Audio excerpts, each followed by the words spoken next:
brilliant.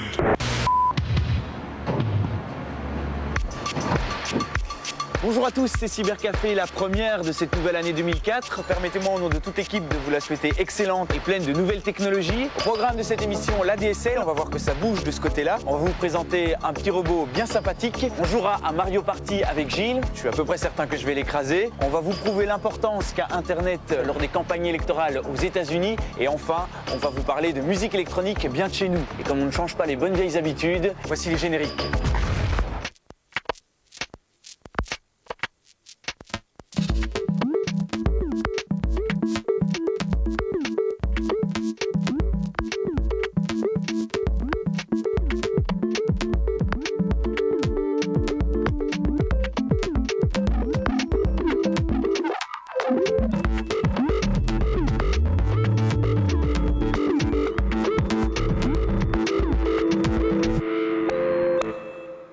Bonjour Brice et bonne année. Et bonne année Raphaël. Quel plaisir de nous revoir. Il faut utiliser ce qu'on appelle le dégroupage de la boucle locale de la DSL. Et en bonne compagnie, nous avons un nouveau chroniqueur. Je suis votre cadeau, je suis désolé.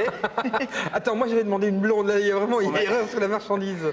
On a budget RTBF, donc malheureusement, je serai votre cadeau. Voilà. Cédric Godard, donc, qui va, mon cher Raphaël, nous parler de PC, de technologie PC cette année. Voilà, c'est notre expert PC. Et on commence par un peu d'ADSL. Effectivement. Alors, on a pris une bonne résolution, c'est de piquer des clients à Belgacom pour la première de l'année, c'est pas mal quand même. Ah, c'est Et comment qu'il faut faire? Eh bien, il faut utiliser ce qu'on appelle le dégroupage de la boucle locale de la DSL. C'est-à-dire, c'est un peu compliqué. Le marché est libéralisé depuis plus de 2 ans maintenant, ça veut dire qu'il ne faut plus uniquement passer par Belgacom. Au départ, il n'y avait qu'un seul fournisseur d'ADSL en Belgique, c'était ce qu'on appelait la Turboline, et c'était Belgacom qui fournissait des services aux autres fournisseurs d'accès, qu'on appelle ici en Belgique les Internet Service Providers et les providers tout simplement.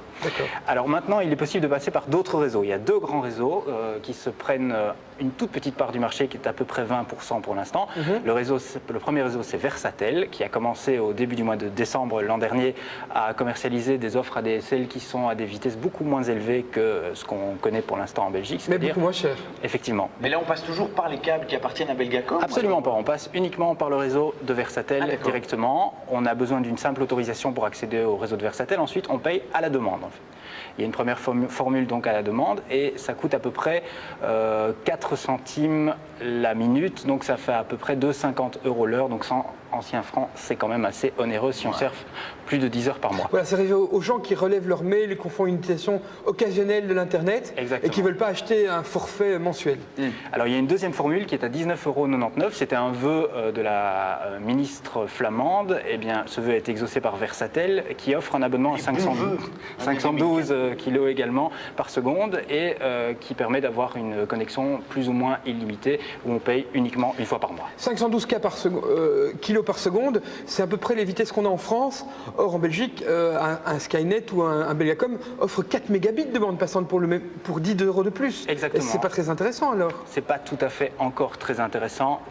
Le bon point évidemment c'est qu'ils augmentent cette vitesse et apparemment ils vont devoir le faire puisque Belgacom va répliquer dans les mois qui viennent.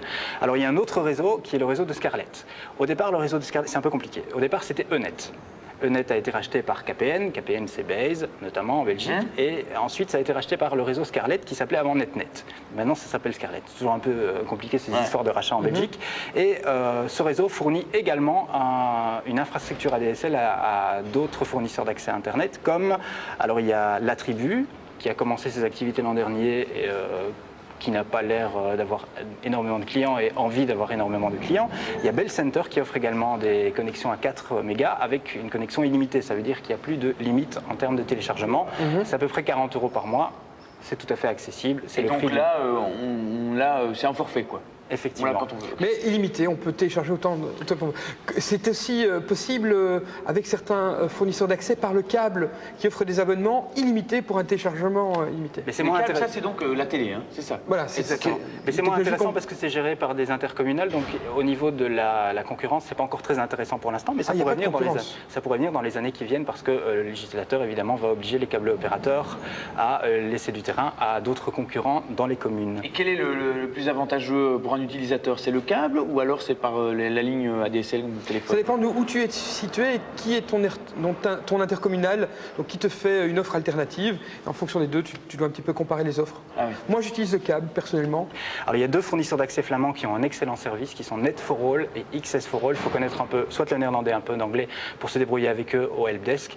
Mais ils offrent des vitesses jusqu'à 8 mégasecondes, donc c'est le maximum de la capacité. Maximum sur les câbles. C'est le maximum que permet la technologie ADSL, mais il y a d'autres technologies qui sont en train d'arriver, comme VDSL, XDSL, qui permettront d'aller encore plus vite. Que vous habitiez à Bruxelles ou dans d'autres communes, ça couvre à peu près 95% du territoire maintenant. Vous avez la possibilité d'avoir une connexion à 8 mégasecondes. C'est énorme, 8 mégabits.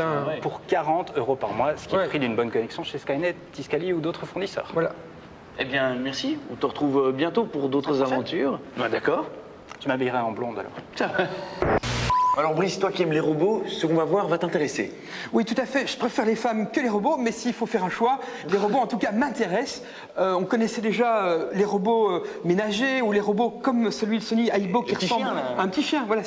Ils disent que c'est un robot, que ça n'est pas un chien justement. Ça ressemble quand même furieusement à un chien, même si c'est pas poilu. Tout à fait. Alors un des pères de la robotique, c'est Asimov, et Honda a un projet de robot humanoïde anthropomorphe, donc qui a les mêmes proportions qu'un être humain, qui s'appelle Asimo. On regarde un reportage sur Asimo de Laurent Stine.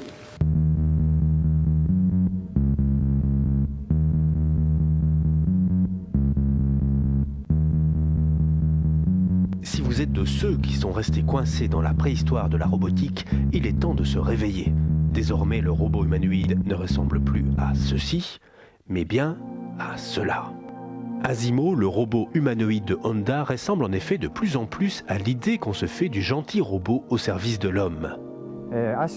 Asimo, cela vient de Asi, qui veut dire jambe en japonais, et de Mo pour mobilité. Asimo, en robot qui fait très humain, lors de la présentation à la presse, le constructeur nippon a tout fait pour entretenir cette ambiguïté. On va retourner ensemble si tu veux. En fait, tu le fais mieux que moi, donc tu es fier. Je comprends très bien. Bravo. Bravo, Asimo. Ce robot n'a aucune motivation, aucun but. Ce robot est une machine. Et nous devons contrôler cette machine pour faire ses représentations. L'opérateur qui est derrière doit sélectionner des comportements, les mettre en pratique et contrôler les types de mouvements que le robot doit faire. Le robot ne comprend pas pourquoi il devrait lever les mains et bouger la tête. Vous devez le commander. C'est le niveau actuel de la technologie.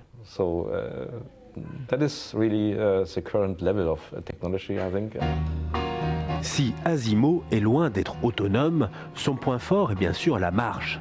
Dans ce domaine, il est le robot le plus évolué. Pour en arriver là, les ingénieurs japonais ont fait des recherches pendant des années et ont étudié la marche chez l'être humain. Principale difficulté, bien sûr, l'équilibre.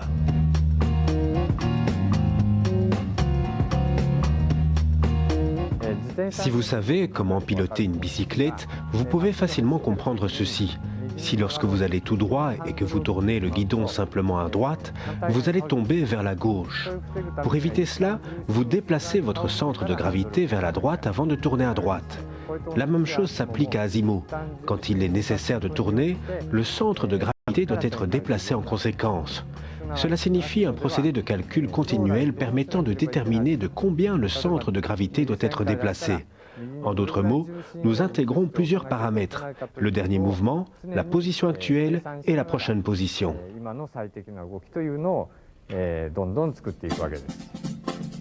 Et désormais, Asimo ne manque pas d'équilibre. Toute sa structure est réalisée en magnésium, c'est ce qui lui permet d'avoir un poids relativement léger pour tout ce qu'il a embarqué. Il pèse 52 kg. Dans son estomac se trouve la batterie. Dans son sac à dos se trouve en fait son ordinateur. Vous avez bien sûr 2 caméras au niveau des yeux. Asimo mesure 1,20 m de haut, la taille idéale paraît-il pour être à la fois kawaii, mignon comme disent les Japonais, utile et surtout plus petit que son maître, histoire de ne pas effrayer le client potentiel. Et il faut dire que comparativement à ses ancêtres, la série des P, Asimo a l'air nettement plus sympathique. car dans le futur, ce type de robot devrait pouvoir se mettre au service de particuliers. Pour l'instant, il est trop tôt pour parler d'une place sur le marché. Notre objectif à long terme est de mettre à la disposition du client un robot qui puisse être un assistant personnel, qui pourrait comprendre l'environnement et les besoins de son propriétaire humain.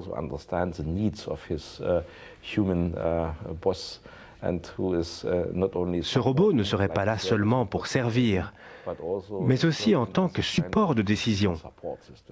C'est-à-dire qu'il fournirait et chercherait des compléments d'informations pour prendre une décision adéquate et nous aider dans de nombreuses tâches quotidiennes. On est en pleine recherche sur l'intelligence artificielle. Les robots qu'on développe actuellement au Japon permettent déjà de comprendre des gestes. Par exemple, vous pouvez indiquer un Asimo, vous pouvez l'appeler, il va vous regarder, il va reconnaître votre voix, il va vous reconnaître vous. Et puis vous pouvez lui dire, tiens, va à cet endroit-là, que vous lui indiquez sur le sol. Il va calculer, il va voir vos yeux, il va voir l'angle de votre bras, il va repérer le point que vous indiquez au sol et il va s'y rendre. Si, en plus de ça, sur son chemin se trouve une table ou un fauteuil, eh bien, il va pouvoir l'éviter pour rejoindre l'endroit que vous lui avez indiqué. Tout ça, il sait déjà faire aujourd'hui. Vous l'aurez compris, pour l'instant, Asimo est un véritable laboratoire pour scientifiques et une fabuleuse vitrine technologique. Impossible de l'acheter, mais bien de louer l'un des 20 exemplaires pour 150 000 €. Et il faudra les vous fournir au Japon. L'esprit d'aventure et de défi qui a été pendant longtemps l'apanage de l'Occident semble se déplacer vers l'Asie du Sud-Est. En tout cas, en ce qui concerne l'ouverture vers de nouveaux développements, l'intérêt dans ce qui est nouveau et la tentative d'explorer ces nouvelles possibilités, que ce soit de la part de particuliers, mais aussi de la part des compagnies, des instituts de recherche et du gouvernement. Une récente étude indique que dans 20 ans, un ménage japonais sur 20 devrait posséder son robot domestique. Comme quoi, le fantasme humanoïde n'a pas fini de nous faire rêver. Il faut appuyer le plus rapidement possible pour la touche A. Bon alors un autre personnage qui bouge un petit peu mieux, celui-là, c'est Mario. C'est Mario Party 5, c'est ça? Mario Party 5, oui, c'est un petit peu le retour du jeu de loi façon GameCube. Un jeu de loi typiquement. Ouais, c'est un peu le jeu idéal pour les soirées familiales ou arrosées ou que sais-je encore. C'est avec 4 enfants et qui fait trop froid pour jouer au tennis. Vous les tapez devant la télé avec ce jeu. Avec ça. Et c'est à toi le jeu? C'est un jeu de lui alors? Oh, excellent. Mais alors, en fait, le principe, c'est que tu joues à un espèce de jeu de loi. Ouais. Tu déplaces ton personnage en tournant des dés. Et quand tu arrives sur les cases, il y a des petits jeux d'affrontement multijoueurs. Bon, c'est très simple, c'est très léger, c'est immédiat. Par exemple, ici, une petite course de patin à glace. Allez, ça te dit? Ouais, hein? Ouais. On est parti? Un petit patin à glace. Il y a combien de petits mini-jeux différents? Il y en a quasi plus d'une centaine, je pense. Enfin, c'est énorme. Ça ne te dérange pas si on commence? On commence. Non, on commence. On peut choisir son personnage et moi j'ai un hippopotame vert. Voilà. Et alors Raphaël, j'aime beaucoup ton personnage. Ouais, il est bien. Raphaël joue la crapule. Et en répète, Brice n'arrête pas de se coller aux parois. Attends, cette fois-ci, je vais contrôler au maximum. Alors, et donc, il y a combien de petits jeux et c'est quoi le but? Le but ici, c'est évidemment de passer la ligne d'arrivée le premier après 5 tours. Tu as un peu de mal, Raphaël. Je suis collé. Moi aussi. Ça a beau être... Le succès de ce jeu-là, c'est que c'est pourtant des jeux très simples et accessibles à tous. Oui, mais comment on se décolle? Apparemment, Brice et moi, on a des problèmes. Mais comment on se décolle? Je crois qu'on a à mon avis, il a une manette qui triche. Quoi? Je me décolle à mort. Mais comment tu fais pour te décoller? Il y a un bouton jouable, le vert et la croix directionnelle. Et il a gagné. Ouais, non, mais il a gagné parce qu'il s'est entraîné. Il est prof de jeux vidéo. Il est professionnel. On essaie un autre mini-jeu. Allez.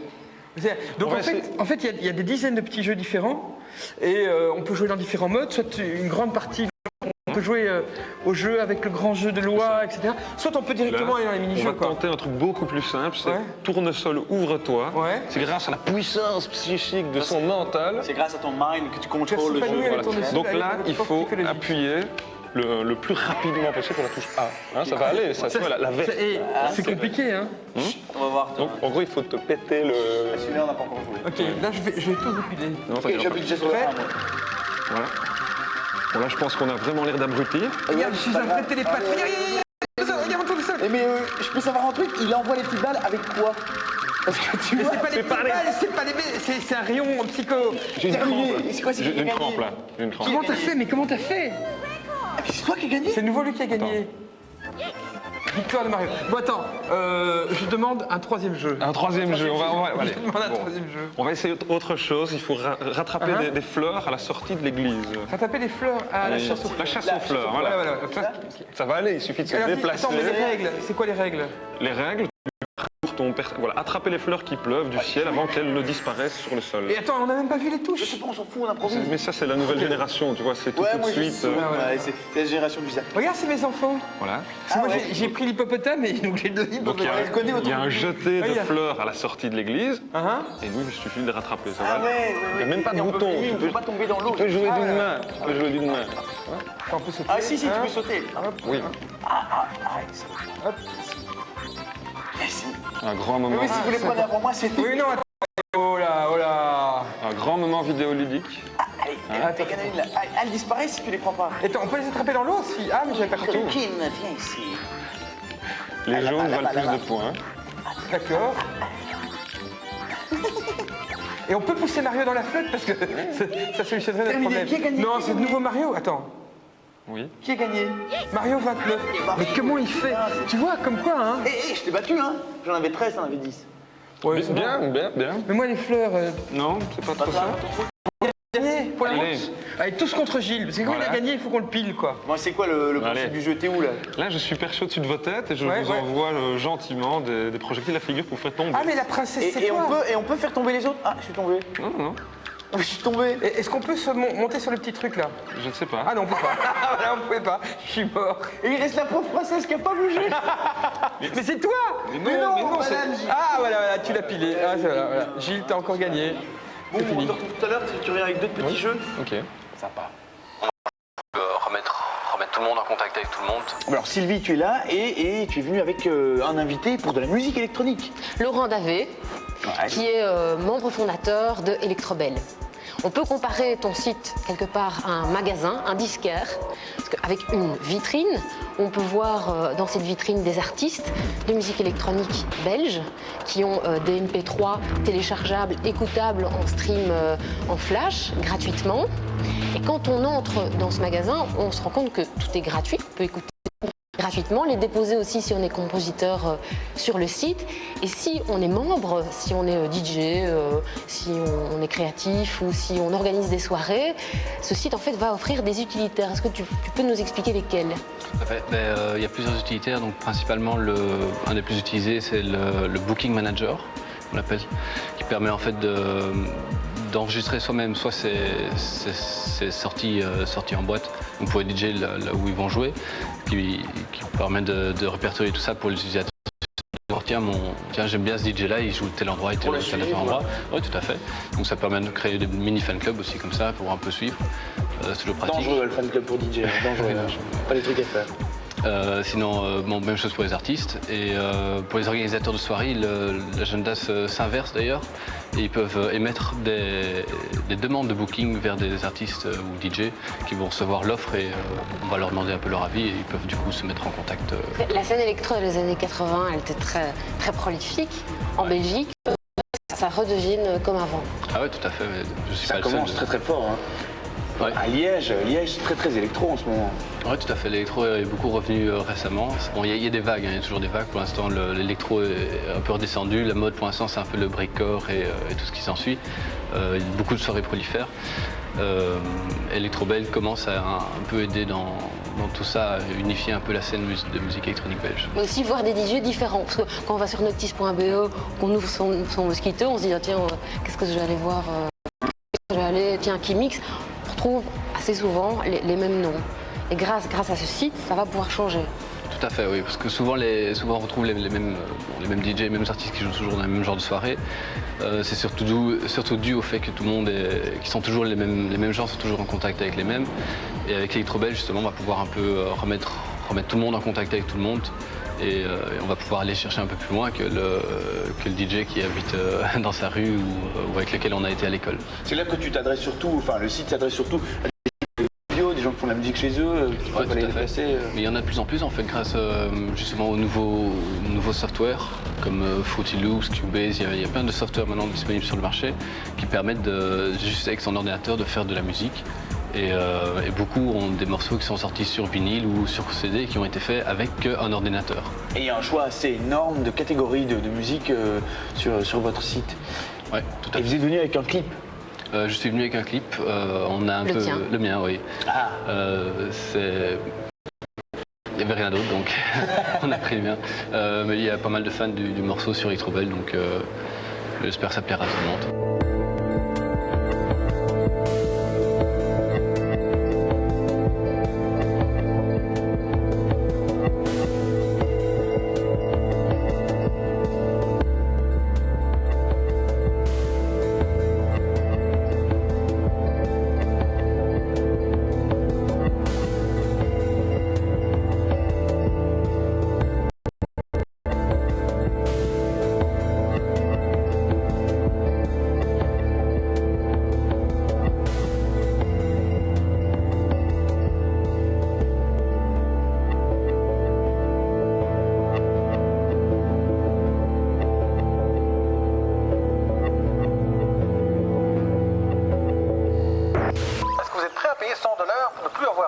Alors Jacques, quelques idées pour les personnes qui veulent se lancer dans la politique? Oui, en fait, j'ai découvert le site de Howard Dean. Howard Dean est donc le principal démocrate qui se présente à la présidence des États-Unis l'année prochaine contre George Bush. Et il a un site internet qui est une espèce de machine de guerre. En fait, je crois que c'est la première fois qu'on a autant utilisé les techniques internet pour une campagne électorale. C'est clair qu'on allait y venir. C'est une démonstration de la puissance du cybermarketing à des fins politiques pures. Absolument, c'est assez remarquable. Et pour donner juste un exemple simple, il veut diffuser 1 million de posters aux États-Unis vantant donc le fait qu'il faut voter pour lui. Ça prend 3 secondes, on rentre le nom de l'État de son nom et par exemple, vous avez ceci en 3 secondes. Howard Dean. Donc à ton nom et hop, automatiquement, ça sort. Moi j'aurais mis James Dean. C'est plus sympa. Donc il y a vraiment pas mal de choses qui sortent de façon...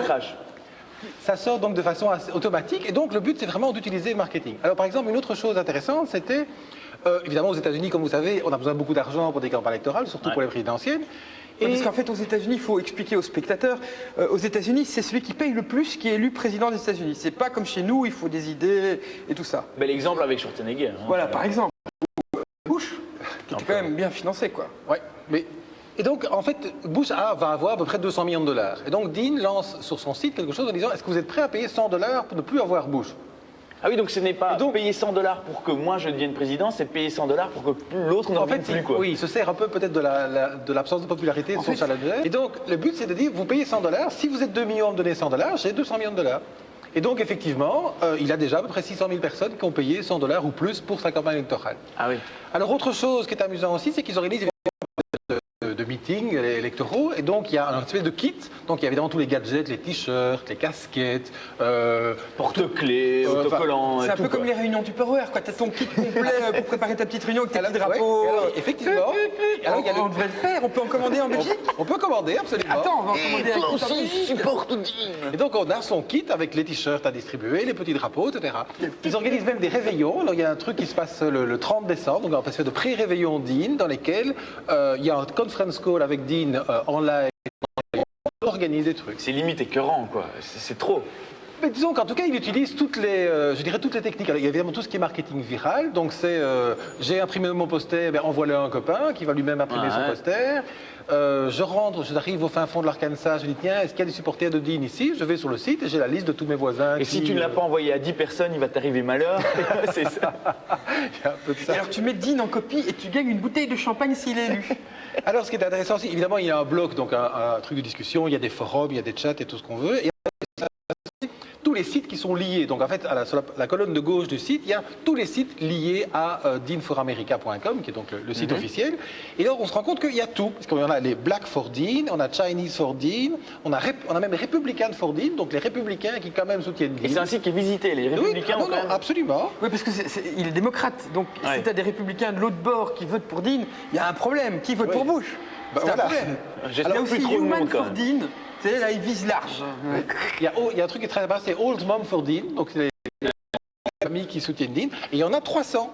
Donc il y a 300 Est-ce que c'est sites. pas tous des noms de domaines qui repointent vers le même site ou c'est tous des sites c'est différents? vraiment des sites totalement différents. J'ai regardé. Et c'est fait par des gens. C'est fait par des gens. Oui, tout à Des fait. gens qui ont du temps à perdre. Hein. Ah oui, il y en a vraiment des centaines avec des blogs, avec des forums. Donc même les petits sites sont assez extraordinaires. Donc, messieurs les politiciens, les régionales approchent. Si vous voulez trouver une bonne source d'inspiration, allez visiter le site d'Howard Dean. Après la publicité, de l'art, des jeux et des geek news.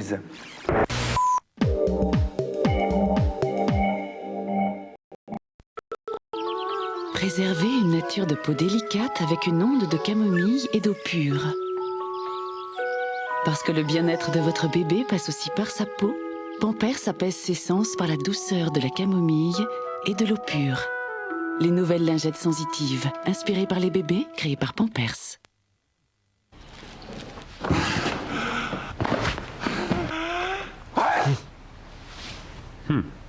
Tempo, vous pouvez compter sur sa résistance. Toute la résistance des mouchoirs Tempo, aussi disponible dans une boîte aux jolis motifs variés. Il était une fois un petit prince qui ne voulait jamais aller dormir, et cela au grand désespoir de ses sujets.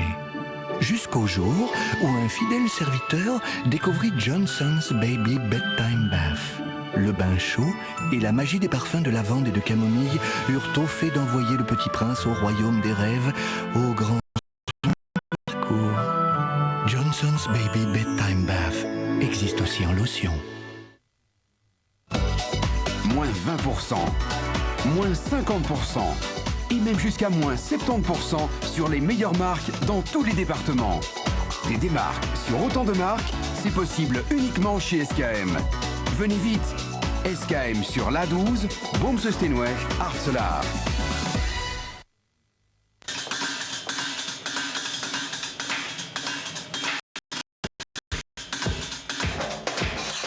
À ne pas rater en janvier.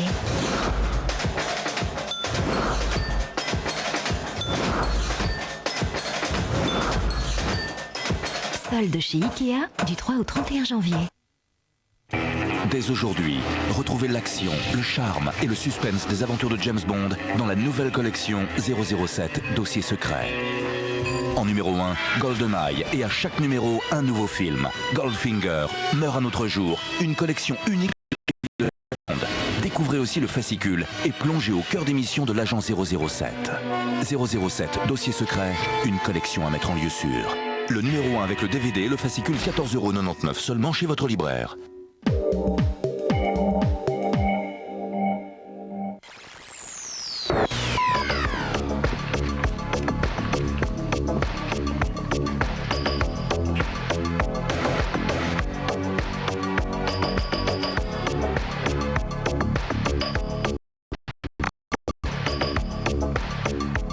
Avec la souris, les menus, les fenêtres, c'est peut-être un peu has-been. On est de retour et Brice, t'as des nouvelles pour les geeks ou pour les gens comme toi? Oui, tout à fait. Il y a un truc qui est en train d'arriver pour le moment dans le développement des systèmes d'exploitation comme macOS 10, Windows. Il y a un truc qui est en train de changer. C'est une idée extrêmement simple. C'est utiliser les cartes 3D pour faire bouger vos fenêtres d'une nouvelle manière, d'une manière beaucoup plus fluide. Alors on le voit déjà dans la version Panther de macOS 10 avec une fonction comme exposer. Lorsque tu appuies sur une touche, de faire bouger et virevolter toutes les fenêtres pour les voir toutes ensemble sur ton écran. On avait montré ça lorsque Panther était sorti. Tu veux dire qu'on voit la fenêtre comme si on bougeait vraiment un écran, quoi? Non, tu vois en fait l'ensemble des fenêtres qui se déplacent et qui bougent. Et puis quand tu changes d'utilisateur, tu vois tout l'écran qui tourne comme un cube, comme ça. Donc c'est utiliser en fait les fonctions de carte 3D pour faire bouger les fenêtres des applications. Comme il y a sur Panther, c'est ça le truc qui se tourne comme exactement, ça? Okay. Exactement. Alors Microsoft, eux, sont en train de développer la nouvelle version de Windows qui va succéder à XP, qui va s'appeler pour le moment le Alors dans Windows, dans cette version-là, eh bien, on peut attraper les fenêtres et les bouger vraiment comme tu bougerais un tissu ou une feuille de papier. Et alors la fenêtre ondule et se déplace. Mais alors la grande nouveauté, le truc qui excite tout le monde sur le net pour le moment, c'est une démonstration technologique de Sun. Sun, donc l'entreprise à qui on doit le langage Java et qui a lancé récemment. C'est pas les mecs de la poudre à lessiver? Non, rien à voir. Pas confondre justement. C'est ceux aussi qui ont créé en fait un système d'exploitation desktop qui s'appelle le Java Desktop. C'est un petit peu comme applications, d'ouvrir ses documents, de les classer, de les ranger. Eh bien, dans le Java Desktop, où il y a des nouvelles applications comme Star Office, qui est l'équivalent de Microsoft Office, hein, et puis Evolution, qui permet de lire ses mails, un petit peu comme Outlook, le client mail de Microsoft. Eh bien, ils ont essayé de faire une espèce de package de Java Desktop, et eux, ils ont fait une démonstration récemment d'une exploitation des cartes 3D pour faire, et c'est ça qui est génial, tout le monde est bluffé par ça, pour faire une nouvelle métaphore des fenêtres dans un espace 3D. Alors l'idée, c'est et on va voir tout de suite une démo, on voit une fenêtre, et puis cette fenêtre, on peut déjà la déplacer, mais aussi on peut l'enfoncer en profondeur. Donc on peut la faire passer au premier plan, à l'arrière-plan, mais vraiment en l'attrapant et en la bougeant comme ça en profondeur. Et puis, tu la bouges comment alors tu cliques dessus avec ta souris, et puis tu appuies sur la molette et elle recule. Puis alors tu peux aussi faire tourner l'angle de vue d'utilisateur, et là les fenêtres, on s'aperçoit qu'elles sont en 3D, et qu'on peut les mettre sur les côtés, même avec une vidéo, elle commence à jouer, tu la mets sur le côté, les icônes elles-mêmes sont en fait elle tourne toujours et elle est en 3D sur le côté. Mais alors là, le truc qui tue évidemment, c'est puisque tu peux les déplacer en 3D, tu peux les retourner. Et tu peux les retourner, tu peux retourner. En miroir alors? Oui, en miroir. Donc tu la retournes complètement. Ouais. Et à l'arrière, par exemple, tu vas mettre une petite note sur un document. Tu vas, tiens, pas oublier de faire ceci. Tu le retournes et tu continues à travailler. Un post-it sur ton... à l'arrière de ton document. Donc l'idée, c'est de travailler aussi en 3D. Donc là, à l'arrière des fenêtres, alors l'idée de ce système d'exploitation, avec cette idée qui s'appelle Looking Glass, donc c'est la loupe, quoi. Regarde, l'idée évidemment c'est que c'est une première idée, une première approche, mais que c'est à la communauté des développeurs libres qui peuvent accéder aux librairies que Sun met à disposition en Java, d'essayer d'imaginer des choses encore plus délirantes pour que meure ou disparaisse le desktop qu'on doit, disons, à Apple des années 80 et à Rank Xerox, avec la souris, les menus, les fenêtres. C'est peut-être un peu has-been, et il est temps aujourd'hui que de nouveaux créateurs inventent le desktop du futur. Et Looking Glass, finalement, c'est un peu ce qui est possible de faire maintenant qu'on a des ordinateurs surpuissants avec des cartes 3D. On peut aller beaucoup plus loin et ça reste encore à inventer. J'ai enfin compris comment attraper un poisson. Alors Gilles, tu as été nous pêcher un jeu. Oui, un jeu de pêche, un simulateur de pêche. Et pourquoi un jeu de pêche? Parce que c'est vraiment un coup de cœur. C'est un jeu particulier. Je crois que je ne me suis jamais autant emmerdé que dans un jeu pareil. Tu n'as jamais pu avoir autant de temps est-ce que tu t'amuses dans ce jeu, c'est ça? Est-ce que tu t'amuses aussi quand tu pêches dans la réalité? Je ne suis pas pêcheur dans la réalité. Mais voilà, donc comme un jeu de pêche... Les Japonais se sont mis dans l'idée de retranscrire la pêche dans une Xbox. Toute l'excitation de la pêche qui consiste essentiellement à s'asseoir et à ne rien faire. Tu vas attendre. Donc dimanche dernier, c'était un petit peu avec pas mal d'incertitudes que j'abordais le soft. D'abord, ce qu'il faut dire, c'est que c'est vraiment à l'image de la pêche. C'est ringard. J'ai mis 2 heures avant de ferrer mon premier poisson. Oh, tu restes 2 heures devant ta télé à attendre. En fait, ce qui est très bien fait dans ce jeu-là... J'arrive. Non, sincère. Tu restes devant ta télé 2 heures à attendre comme un crétin devant sa télévision, à attendre que ça arrive. Et il prend... Ce qui est formidable, c'est que dans le manuel, on n'explique pas comment attraper un poisson. Dans le jeu, non plus. Mais dans la réalité, non plus. Hein. Je veux dire, tu te retrouves là, avec la mouche, le verre, tu dois essayer de l'accrocher. Et tu te prends dans les cheveux et tout, c'est l'enfer. Moi, j'ai eu beau éplucher ce manuel, pas moyen d'y faire. Donc, en gros, il faut... de la concentration. Beaucoup de courage. C'était un grand moment de solitude, comme j'aime bien de le dire. Non, mais sérieux, quand tu joues, tu glandes devant ta télé pendant 2 heures. Maintenant, j'ai enfin compris comment attraper un poisson. T'as un paquet de chips, quoi. Attendez, le challenge. T'as écrit un truc à lire ou quoi? Non, parce qu'évidemment, on lance l'hameçon, hein, on le rattrape et on attend. Et alors, il comme ça. paraît qu'en plus, tu peux pas mettre de musique chez toi parce que sinon, ça effraie les poissons. Oui. Et la musique qui est dans le jeu est absolument insupportable. Autant le dire tout de suite, c'est peut-être pour ça que les poissons ne viennent pas, parce que la musique est... J'ai essayé de couper le son. T'as Vivaldi, les 4 saisons? Non, du hard rock japonais. Ce qui donne très très bien. Mais c'est une torture ce jeu. Oui, mais il y a quand même un challenge, hein, puisqu'on peut faire évoluer son personnage. Donc on peut choisir son hameçon, la couleur un beau moteur pour sa barque, puisqu'il faut manœuvrer. Attends, Gilles, ça me donne une idée. Si vous avez un type que vous détestez dans votre famille, il y a toujours un beau-frère ou un cousin. C'est le jeu idéal à lui offrir. Le jeu idéal. Génial. Voilà. Moi, depuis, la vie me semble plus simple, plus joyeuse. Mais c'est amusant ou c'est pas amusant? Non, franchement, non, c'est un très mauvais. 2 heures devant ta télé, ça, c'était vraiment d'intérêt public. N'achetez pas ce jeu. Voilà. Bon, bah voilà, pour le voisin qui vous ennuie le samedi soir, achetez-lui ça, il fera plus de bruit. Alors Xavier, après cette culture piscicole, une autre forme de culture. Oui. tu veux bien. Hein. Ouais. Un tout petit peu plus de mouvement. Plus que sur la carte. Voilà, c'est avec David Rockaby. C'est un artiste, c'est une pointure. Hein. C'est en anglais Non, c'est un Canadien anglais. Voilà. C'est un type qui travaille sur l'interactivité. Hein. Il fait des installations interactives. Des œuvres interactives. Voilà. Avec de la vidéo, toujours. Il a commencé en 83. Il a été récompensé plein de fois, entre autres à Ars Electronica, qui est vraiment le plus grand festival dans le genre, nouveaux médias. Et donc en 83, il fait un truc. Un truc tout simple. Tu es face à une caméra, tu fais des mouvements, un peu tai chi, et ça fait de la musique. Voilà. Tu sais que j'ai vu 2 petits Japonais qui, dans le parc royal, faisaient du tai chi à 10 h du matin. Je trouvais ça formidable. En silence. En silence. Ouais. Donc ça s'appelle Very Nervous System, en 83. Et puis après, il a fait un soft qu'il a développé lui-même, qui en fait, dans une image vidéo, va isoler ce qui bouge. Donc, par exemple, il met des caméras en rue, hein, et alors les passants vont être isolés et la mettre ailleurs. Ah, d'accord. Tu vois, ça c'est le principe en gros. Et alors évidemment, avec l'époque qu'on vit, la vidéosurveillance, ça commence à le travailler, hein, effet post-11 septembre, etc. Donc il a fait toute une série d'œuvres autour de ce thème de la vidéosurveillance. Voilà, c'est ce qu'on va voir. On l'a rencontré. Tu as rencontré ce monsieur? Ouais, au Petit Théâtre Mercelis à Ixelles. En fait, il est venu faire un workshop avec des jeunes artistes. Et donc, à la fin du workshop, il faisait une présentation de son boulot. Eh bien, on regarde ça.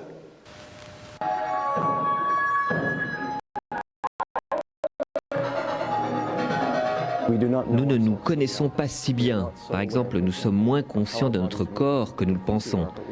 Donc le résultat avec mon système, qui traduit les mouvements du corps en musique, est souvent surprenant, parce que nous ne réalisons pas comment nous bougeons. Nous sommes surpris, non pas parce que les mouvements sont inhabituels, mais parce que nous ignorions notre manière de bouger. En 1995, David Rockaby place une caméra au coin de sa rue, et grâce à son logiciel VNS, l'image sur l'écran de droite des éléments animés visibles à gauche. Cette manipulation technologique parle en fait de l'activité humaine de la rue.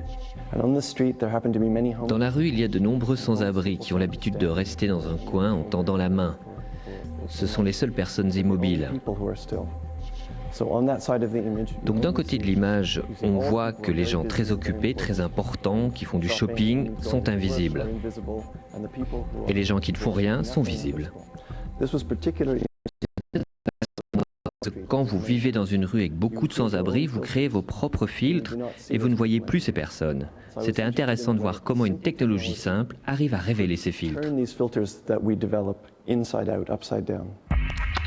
Dans l'installation Taken, David Rockaby s'amuse à filmer les visiteurs de la galerie, à répertorier leur visage et à démultiplier leur image.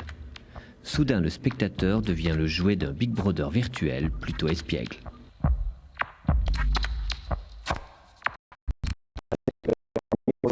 En dehors de la sphère technologique, de nombreuses voix sont pessimistes par rapport aux technologies. Mais elles sont rares à l'intérieur de ce milieu. Pourtant, je pense que nourrir ces critiques est une position utile. En avril 2003, en pleine guerre d'Irak, David Rockaby participe à une exposition intitulée « Terreur, démocratie et surveillance ». Il filme les passants et utilise un logiciel qui non seulement repère la forme humaine, mais analyse la couleur de la peau, la couleur des vêtements et trie ces différents éléments en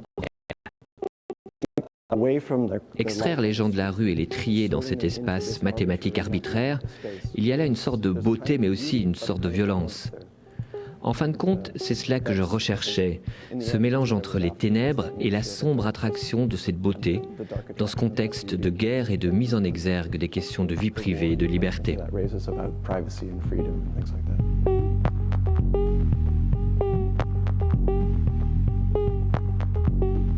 Quand vous savez que des caméras automatiques sont pour détecter les gens qui devraient être interrogés et écartés comme terroristes potentiels, ça pour moi c'est une forme sinistre de Sorting Demon.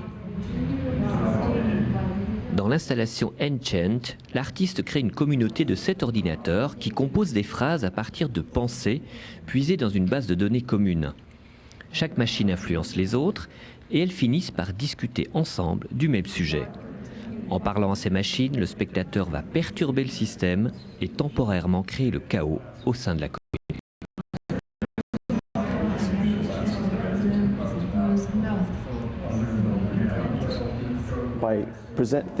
En réfléchissant, en créant, puis en présentant des ordinateurs qui tentent d'être humains, je parle en fait de la manière dont les humains ne sont pas des machines. Et je constate combien mon système est différent de nous en tant qu'être humain. C'est une façon étrange de penser, mais je pense que les ordinateurs peuvent nous apprendre plus sur nous-mêmes. Car nous pouvons tester nos idées de ce qu'est un être humain et constater de quelle manière ça échoue. Nous sommes et comment nous fonctionnons sont simplistes, et l'ordinateur peut nous faire comprendre à quel point nous restons étrangers à nous-mêmes.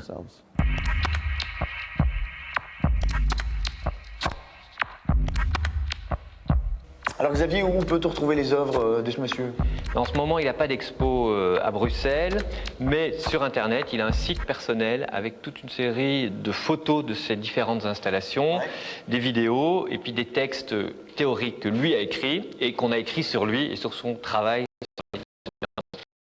Si ça vous intéresse, l'adresse du site, c'est... se met au bas de votre écran, comme on dit. C'est ça, voilà. David Rockaby. Ça donne lieu à des courses exclusivement urbaines. Gilles a rangé son apparat de parfait pêcheur pour nous proposer un autre jeu plus sec. Oui, pas plus culturel évidemment. C'est un jeu de bagnole. J'ai pensé à toi. C'est gentil. Oui, parce que c'est des bagnoles qu'on peut tuner, celle-ci. Et t'as pensé à moi, tu me vexes beaucoup. Je sais. Mais non, en fait, ici, c'est une série bien connue, c'est les Need for Speed. Des voitures de rêve et sur une sensation de vitesse époustouflante. Et sur une absence plus ou moins complète de scénario. Oui, bon. Voilà. Ouais. Alors c'est quoi les modes de jeu dans cette version-ci de Need for Speed? Le principe, c'est qu'ils ont repris toute l'ambiance chère aux excellents films dont on parlait tout à l'heure. Les navets, le Rapide et le Furieux. Fast and Too Furious. Voilà. Ouais, ils ont repris aussi les gonzesses canons qui dès le départ. En gros, Electronic Arts sort sur la vague du tuning actuel et mise tout là-dessus. Donc ça donne lieu à des courses exclusivement urbaines où on a la possibilité de prendre un mode carrière, comme on appelle ça. Donc on achète une Golf GTI, une 206 qu'on pourra évidemment transformer. Il n'y a pas que des japonaises. Non, on pourra transformer tout ça en cireuse pour des courses au ras du sol. Et le but, c'est Et alors, comment est-ce qu'on peut tuner les voitures? Est-ce qu'on peut mettre, je sais pas, dans son siège baquet, est-ce qu'on peut mettre un bac, tu sais, avec des petites bouboules? Des boules en bois. Petites boules en bois. Non, tout ça est un symbole de virilité, évidemment, dans ce jeu-là. Excellent. Grâce à Option Auto, ta caisse va être super connue en France. Symbole de virilité, la queue de renard, évidemment. Non, symbole de vérité, le I love Bruce Springsteen sur le pare-brise. Est-ce qu'on peut tuner les voitures? En fait, simplement en gagnant des courses, on gagne des points de style et de réputation selon. Et quoi, on peut acheter des accessoires? J'y viens. Donc tout ça, à chaque course, on gagne des points qui nous donnent droit à aller dans une espèce de magasin de tuning. On pourra rajouter des autocollants pour avoir une voiture de plus en plus apprêtée et rouler des mécaniques devant les autres participants. Donc ce qui est bien. Ta voiture, si tu joues et que tu fais un accident, est-ce qu'elle va être déformée? Non, il n'y aura pas de déformation dans ce mode de jeu. Mais quand même, ce qui est bien ici, aux anciens épisodes, c'est qu'ils ont proposé des modes inédits, comme le tuning permet des courses de dragster, comme ils appellent ça, un mode drag, ce qui permet de faire un 400 mètres arrêté, où là le principe du jeu se réduit simplement à une course où celui qui gagnera sera celui qui arrive à passer le meilleur rapport de vitesse. Mais si tu conduis une automatique, t'as aucune chance de jouer. Il n'y a pas d'automatique. C'est nul ce truc. Non, il n'y a pas d'automatique dans le jeu et ça se résume à un changement de vitesse comme dans ces fameux films où on pourra également user de nitro et toutes sortes de choses. Ce qu'il faut dire, c'est que on prend vraiment plein la figure, ça va très vite. Est-ce que les circuits sont variés ou c'est tout le temps le même circuit? C'est un peu le point négatif du jeu, c'est qu'au début on a vraiment une impression de monotonie due au fait que tout est urbain et que c'est toujours... Tu peux pas te promener dans la ville, c'est fermé. Toujours les mêmes effets, donc il y a vraiment... Est-ce qu'il y a des saisons, il pleut, il neige, et on peut déraper? Non, il n'y a pas de saison, c'est la nuit, c'est en ville et il y a quelques modifications de décors qui viennent après pas mal d'heures de jeu. Donc il faut... En fait, les modifications de décors après un grand nombre d'heures de jeu, c'est pas dans le jeu. Oui. Et alors, est-ce qu'on peut jouer sur Internet? Parce que maintenant, la PlayStation permet aussi de jouer sur Internet. Oui, et la Xbox aussi, et la GameCube pour certains titres, enfin bref, toutes. Mais ici, c'est un jeu qui existe sur PC et les 3 consoles habituelles, mais sur console, il sera uniquement jouable sur PS2 pour l'instant. Contrat d'exclusivité oblige. Ça fonctionne, ça permet évidemment d'aller montrer ses caisses et de jouer la carte. Les autres joueurs voient ta caisse customisée. C'est ça. C'est génial, Seraph. Donc si vous avez aimé Too Fast and Too Furious ou ce genre d'atmosphère, vous aimerez ce jeu.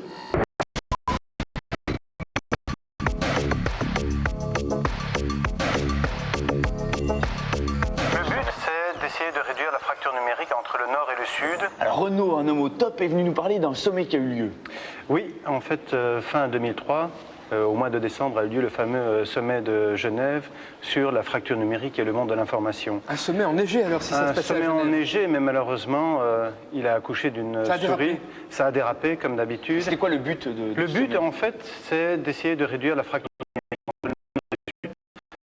les pays africains à accéder aux nouvelles technologies de l'information, développer l'enseignement à distance, développer la télémédecine, développer toutes les infrastructures informatiques pour permettre à ces pays finalement d'accéder au monde informatique dans lequel nous vivons. Et où en est Internet par exemple en Afrique? Alors on se rend compte que finalement... Ils n'ont pas encore de courant, ils n'ont pas à manger, alors pour surfer... C'est une problématique importante, c'est qu'on se rend compte que l'infrastructure de la toile se développe de manière extrêmement sporadique dans les pays africains.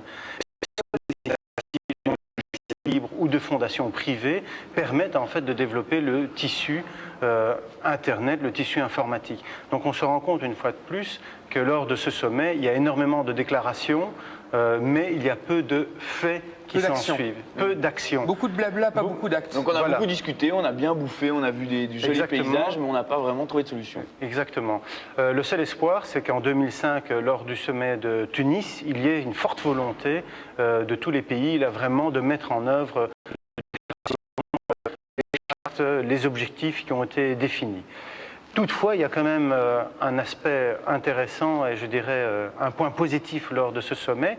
Il y avait une exposition en dehors du sommet et les hôpitaux universitaires genevois ont présenté tout un projet de télémédecine. Et l'idée, c'est de permettre, par exemple, à un médecin africain d'envoyer un diagnostic concernant un patient et d'avoir un feedback venant d'un médecin genevois ou d'un médecin belge ou d'un médecin français, ou de permettre aussi d'accéder à des banques de données, de diagnostics.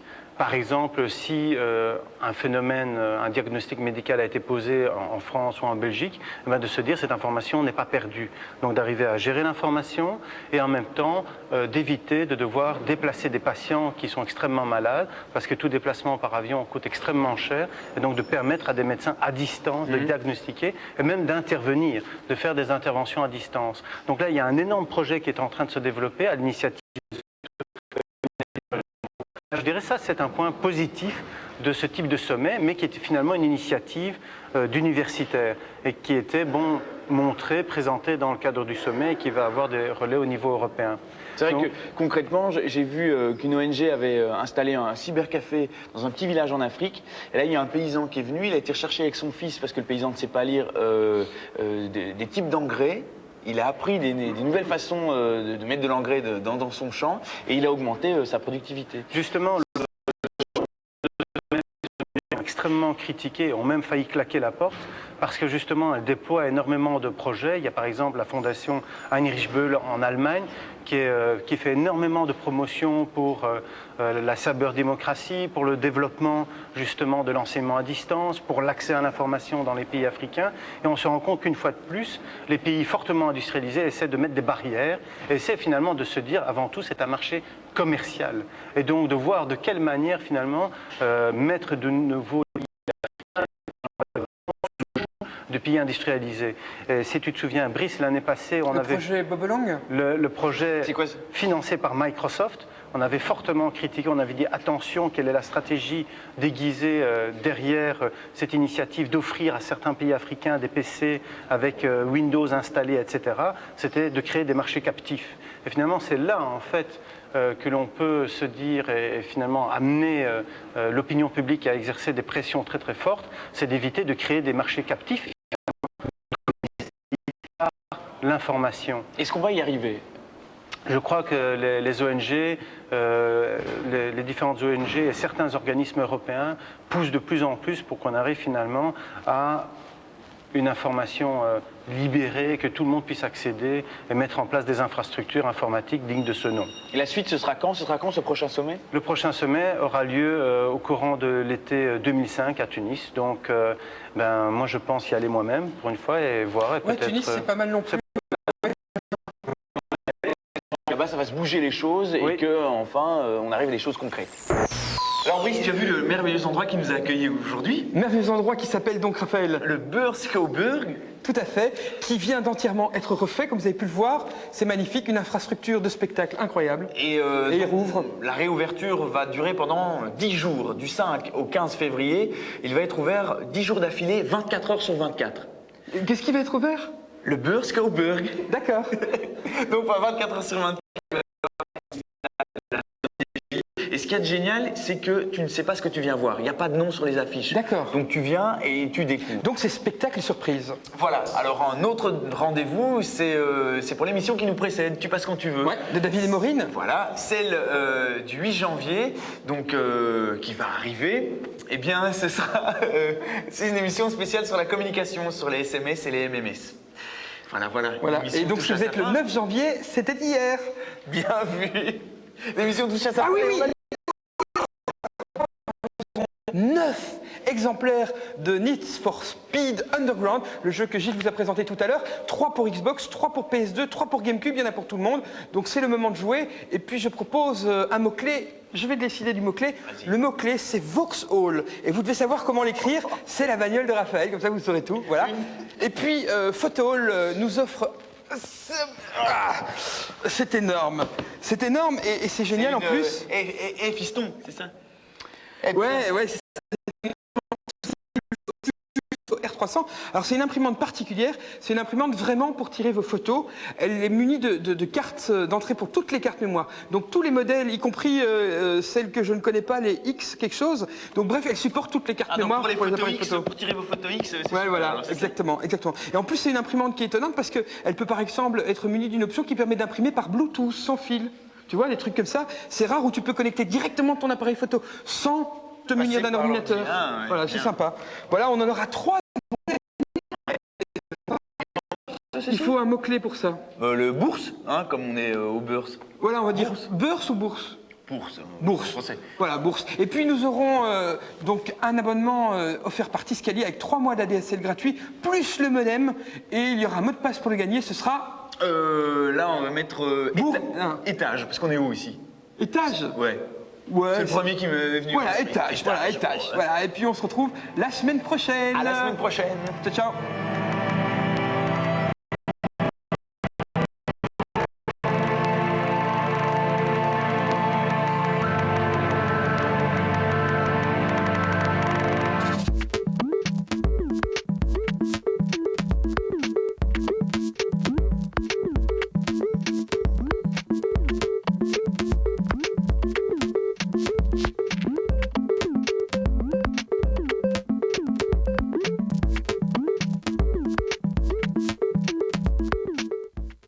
Recevez directement